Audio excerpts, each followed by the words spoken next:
আপনি যেভাবে আমাকে দেখতেছেন মনে হচ্ছে আমি আপনার ওয়াইফ না, মঙ্গল গ্রহ থেকে এলিয়েন নেমে আসছে। আপনি তাকে প্রথম দেখতেছেন। আপনি তো এলিয়েনের চেয়েও ডেঞ্জারাস। এরকম ভয়ঙ্কর ভাবে আপনি রাস্তার মাঝখানে আমার রিক্সা আটকায় যেভাবে আচরণ করতেছেন মনে হচ্ছে ছিনতাইকারী। আপনার মতলব কি বলেন তো? আপনি কি কি মতলবে আমার রিক্সা আটকাইছেন? কিসের মতলব? আর আমি ছিনতাইকারী হব কেন? আমি আপনার ওয়াইফ অবনী। আমরা মোবাইলে বিয়ে করেছি, রাত জেগে আমরা মিষ্টি মিষ্টি কথা বলছি, আপনি ভুলে গেছেন? এক্সকিউজ মি ম্যাডাম, আমি লাইভ বিয়ে করছি, আমি ফোনে বিয়ে করি নাই। আমি 2 বছর ধরে আমার ওয়াইফের সাথে সংসার করছি, আমার ফুটফুট একটা বাচ্চা পর্যন্ত আছে।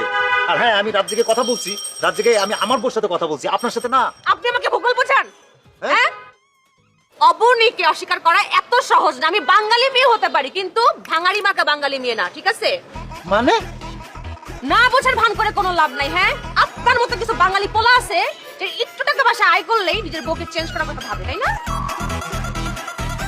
এত সোজা না এই অবনীকে চেঞ্জ করা, এত সোজা না। আর আপনার কি মনে হয় আমি কই চেঞ্জেবল ছিলেন নাকি? উল্টাপাল্টা কি কথা বলতেছেন এগুলো?